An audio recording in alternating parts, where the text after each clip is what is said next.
I'm Michelle Gauthier, and you're listening to the Overwhelmed Working Woman podcast.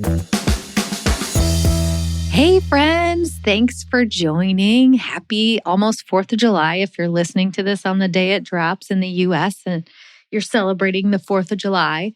Today is a special day for me because it is my baby boy's 16th birthday. I can't even believe it. I can't stand it, actually. I've just been reminiscing and looking through baby pics and marveling about how time flies. The craziest thing when I think about his actual birthday, the day he was born in 2007, is that I didn't even know he had been born, my own son.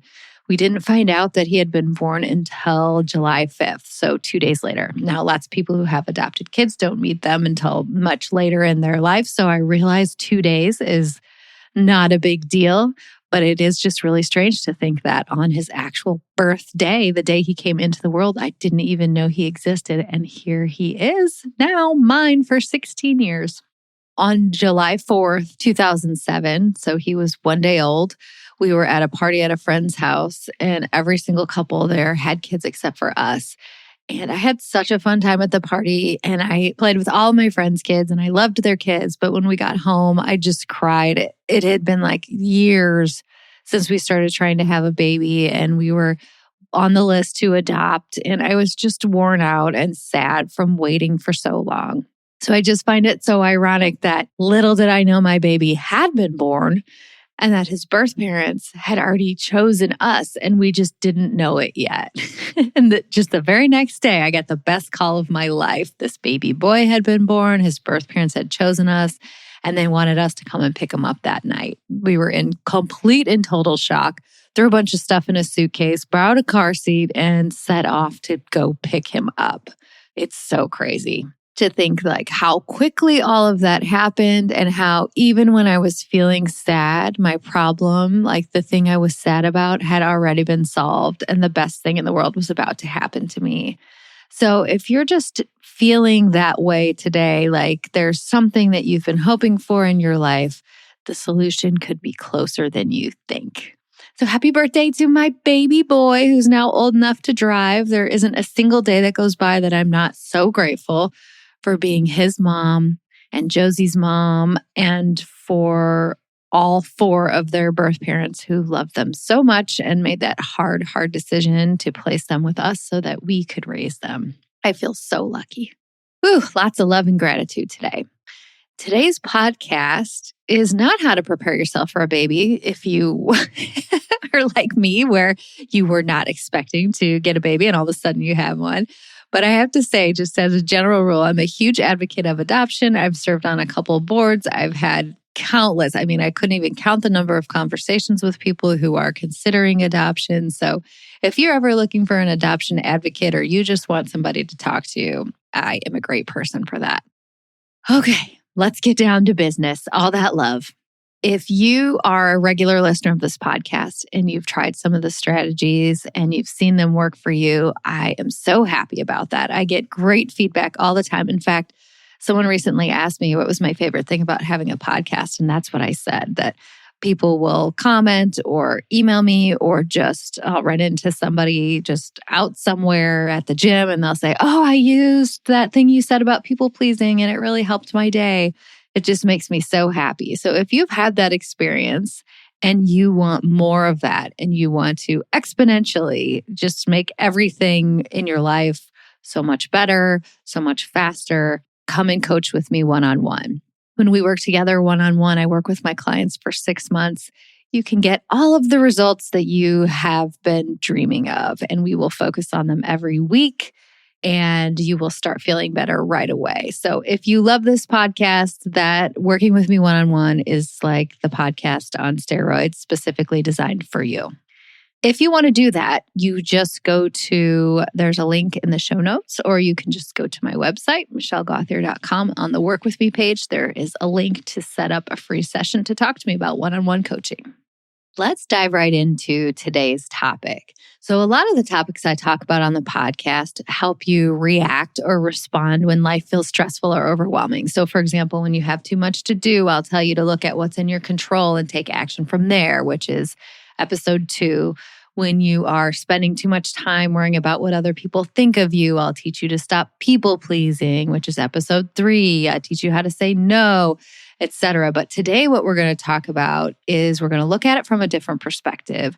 And we're going to talk about habits that you can start doing now that will prevent overwhelm and stress from starting. So it's the difference between brushing your teeth so you don't get cavities instead of getting fillings once you have cavities in order to get them to stop hurting and getting bigger. So today is going to be the brushing teeth kind of episode. I'm going to give you a bunch of ideas on things that you can do to make your life more overwhelm-proof. But here's what I don't want you to do. I don't want you to put all these things on your to-do list and cause yourself more stress. I don't want you to beat yourself up because you're not doing some or all of these. I do want you to listen and see if one of these appeals to you and it's something that you could start doing. And for each thing I suggest a couple tiny little steps that you can take just to get started.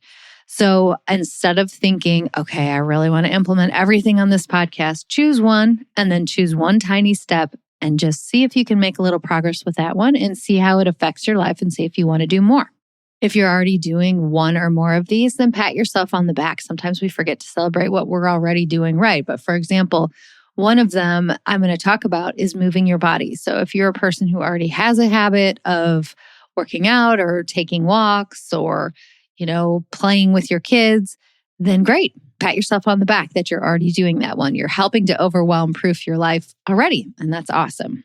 Okay, so listen all the way through. Choose one that sounds like it could really help you. Choose the tiny step, and then once you've got that nailed, come and listen again and pick the next one. The first way to make your life overwhelm and stress-proof, more overwhelm and stress-proof, it's impossible to make your life stress-proof, is sleep. Breaking news. You've heard it first here. Sleep is good for you. I'm just kidding. I know everyone knows that sleep is good for you. That is a very obvious thing. But when we talk about it in terms of stress and our mind, the way that sleep helps, if you get a good night's sleep, which is 7 or more hours of sleep, it gives us the ability to deal with stress. It helps our memory. So not only does it help you have the capacity to make new memories when you rest your brain, but it also solidifies the memories that you had or new things that you learned during that day while you're sleeping. It helps you be more creative. A lot of times when we're stuck in stress, it's hard to come up with a new idea. So sleeping will help you be more creative and it helps you have better concentration. The first thing that buckles or breaks under sleep deprivation is concentration. And so when you can't concentrate, think about how much longer a work task takes you, for example. If you are just not in the mode, you're too tired and you can't concentrate, you can't get through that activity, which means you can't do the next one, and you just end up feeling really stressed about it. I read this stat in the book Why We Sleep by Matthew Walker, which is a fascinating book. It sounds weird to say a book about sleep is fascinating, but it has so many interesting facts in it. And one of the things it says is if you have 10 days in a row of getting less than 7 hours of sleep, the brain is just as dysfunctional as it would be after going without sleep for 24 hours. When I think about how I used to feel when I would do sleepovers as a kid or all-nighters as a graduate student, I could just get a sick feeling in my stomach for how yucky that felt. So what he's saying is, if you go for extended periods without getting 7 or more hours of sleep, your brain gets to that same dysfunctional level. Another fact that really stuck out to me when I read this book is the idea that when you're sleep deprived, we don't have the cognitive skills to know that we're sleep deprived. And it just made me think of when you have a 3-year-old and they just are having a fit and losing their mind because you handed them the wrong color cup, you give them the green one and they wanted the red one. And you know that it's because they didn't take a nap and they scream and cry and say, I'm not tired, if you suggest they're tired. That's what it made me think of. So as an adult, we really don't get better at that skill. We don't understand how much that tiredness and lack of sleep is really affecting us. So if you are a person who could use more sleep, and I can't imagine there are too many people who are like, nope, I don't need any more sleep, I'm good on it. Here are some small steps that you could take. Step 1, tiny step, just notice your sleep. If you have an iPhone, the health app can really help with this. You can set your bedtime and it will remind you to go to bed, and then it tracks how long you sleep just based on you not picking up your phone and using your phone. So you can notice what time you go to bed, what time you get up. You could keep like a little notepad on the side of your bed or just put notes in your phone, because a lot of times we feel like, oh, I didn't get any sleep, but you actually did okay. Or maybe there's a night where you feel like you were really stressed, but in the end, you got a decent amount of sleep. So one small step to take is just to be able to clearly understand the problem. Like, how much sleep am I really getting? Are there days that I sleep more?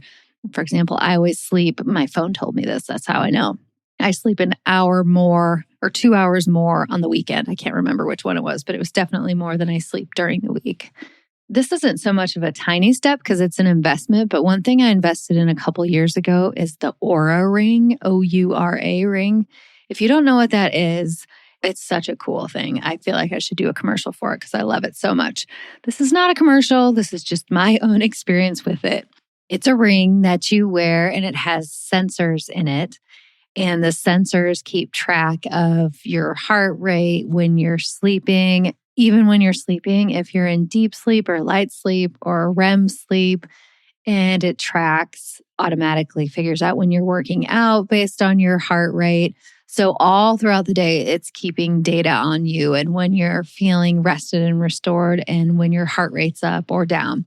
And this was really helpful to me as far as sleep goes, because it really made me realize how I can affect my own sleep. For me personally, like going to bed earlier, I think I'm just naturally kind of a morning person, and going to bed earlier made me get better, deeper sleep. It was also really helpful in terms of it gives you a readiness score every day. So there were days where I realized today would actually be a better day for me to just get another hour's sleep instead of getting up and working out. Today's a day that I need to recover. So anyway, if you want to make a bit of an investment, that's really cool. It's kind of like an Apple Watch in terms of what it can collect data-wise, but I think it does even more. But it does not like give you any messages or texts or anything like that, which I like. You have to go to the phone and look at the data that it's collected. Anyway, that's not such a tiny step, but if that's something that sounds interesting to you, you should totally check it out. I'll put the link in the show notes. Another small thing that you can do if getting sleep is something that you really need is to take a 30-minute nap. I do this all the time, probably more days than I don't. I'm laughing when I initially wrote this podcast. When I write them, I just like make bullet points to remember to say things. And I wrote down, naps good, alcohol bad. Maybe that's all you need to know for your sleep. Oh my gosh. This is another interesting study that was mentioned in that sleep book that I mentioned before. I'm just going to read it to you exactly. But in places where people take 30-minute naps as just part of their regular day, this is the quote, "It's perhaps unsurprising that in small enclaves of Greece where siestas still remain intact, such as the island of Ikara, men are nearly 4 times as likely to reach the age of 90 as an American male." So, I mean, my first thought on that is, couldn't we have also checked on some women in this? But the study's about men, but I can't imagine that it would be so dramatically different for women. I absolutely love that because I love the power of a nap. I think turning off your brain at some point during the day and just getting a little rest, for me, it makes the evening hours so much easier, the hours when you're helping with homework and making dinner and doing all of that stuff. And then the last tiny step that you can take is to skip the nightcap. Having alcohol before you go to bed, definitely, I mean, there are many studies that support that it definitely breaks up your sleep. It makes you more likely to wake up. For me, I used to always think of having a glass of wine before bed as something that would help me calm down and make me feel ready for sleep. And maybe it does make me feel ready for sleep, but I definitely wake up lots more. And now my Oura ring tells me that that's true if I drink before bed. Same goes for eating a big meal before bed. So if you're kind of hesitant because you don't really like that one, just try it for like 2 or 3 nights and see how it affects your sleep. Okay, so sleep is the number one suggested way to have a less stressful life. But number 2 is moving your body. Just like sleep, this is not groundbreaking news. Everybody knows that working out is good for you, but let's talk about specifically why it's good in terms of stress and mental health. When you work out or you move your body, it releases endorphins. I've always heard that word. I didn't necessarily really know what that meant, but endorphins are I'm reading a quote here, a natural cannabis-like brain chemical.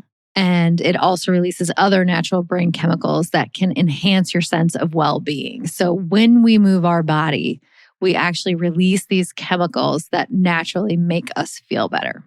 And if you just think about it, if you've been ever in the situation where you're sitting at your desk, or if you don't have a desk kind of job where you're just working so hard and focusing on it, and then you break it up by going for a walk. I'm even thinking about when I would just walk to my car at lunchtime to go get lunch somewhere.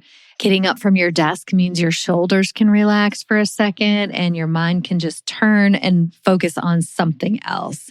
Also, moving your body helps you sleep better. So it's like a 2-for-1. You can get that first subject we talked about at the same time. I'm a morning workout person myself, and I always find that it's amazing no matter how I feel when I walk into the gym, even if I'm feeling stressed or like I have a million things to do that day, and I'll come out and nothing has happened. It's not like anything got done while I was working out, but I just magically feel great after I work out. So if you're a person who is already doing that, you know the effects of working out and how that can help you. But if you are not a person who regularly moves your body, here are some small steps that you can take. First of all, I talked about this a little bit at the beginning of the podcast, but I feel like people will say, I really need to start working out. And what they mean is I need to go from 0 days a week to like 6 days a week of working out. Start small. You can go for a little walk, even 1 day a week. You can dance in your kitchen. You can take a walk at work, even if that just means making a loop around the office on your way to and from the bathroom, just going the long way. You can jump on the trampoline with your kids. You can take them to the pool and swim with them, not laps, but just, swim in the pool, have fun with them, or do laps if that suits you. I would never do that because I am not a great swimmer. You can also just meet with a friend, even for a short walk. Our bodies produce that endorphin when we exercise at all. So when you have depleted all of your concentration and focus, just take a stroll. I have a friend, a longtime friend from high school who happens to live like a block away. And when one of us is having a particularly stressful day, we plan a walk. So if one of us texts the other and says, can you walk today at 4:00? It's like, yeah, okay, we need to do that for the other person's sake.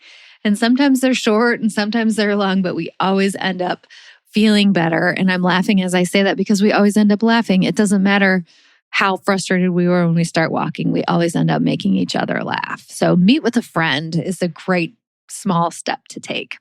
And my last small step in the category of moving your body is to try to think of something. And maybe this first small step is just to think of something and do a little bit of research on it. But think of an exercise or a way to move your body that sounds like fun to you. And then just try it once and see what you think. A great book to check out on this topic is Bare, B-A-R-E, by Susan Hyatt. I'll put the link in the show notes. But the whole book is based on adding more pleasure to your life in order to love your body. The book has a ton of great ideas for choosing a workout or movement that sounds like fun to you. But some of the ones that I was like, oh gosh, these are all great ideas. She's got pages of them. But ballroom dancing, boxing. I think I told you on a podcast. I tried that one. That was fun.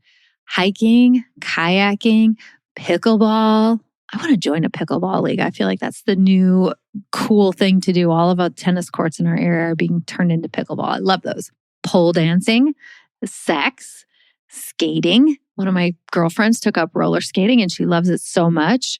Surfing, whatever sounds like fun to you, research where you can do it in your area and give it a try, because the idea that exercise has to be hard and miserable just isn't true. It's supposed to be fun while you're doing it, and then you'll get the benefits after. Okay, my third idea for how to overwhelm-proof your life is to have an organized home. Just even saying that out loud makes me automatically think of any place in my home that isn't organized. So if that just happened to you and you're like, overwhelmed, just remember we're talking about taking small, tiny steps to move in the direction of having a more organized home. How does it help to have a more organized home? Cluttered home, cluttered mind is how I think of it. And this is 100% true for me. I think everyone is affected by the space that they're in, some people more than others. I literally can't think clearly when my home is a mess. It saves so much time too when you're organized. If you think about every unfiled piece of paper or item of clothing on the floor is just a reminder of something that you still need to accomplish. And so it just takes up so much time and energy every time you look at it and the thoughts that you have about it and the reminder that there are things that you need to do. And think of the time that you could save if you could just picture in like a year, if you could magically add up all the time that you waste in a year looking for things because they don't have a place that you can easily find them every time. I just cleaned out my car yesterday because I was having someone come to detail it. And I literally found 5 missing water bottles in my car, most of them in the trunk. And I get so irritated because every time I go to work out in the morning and I want to just grab a water bottle and put some water in it, I can't find one. And I'm like, I know we have 1,700 water bottles. Why can't I find a water bottle right now?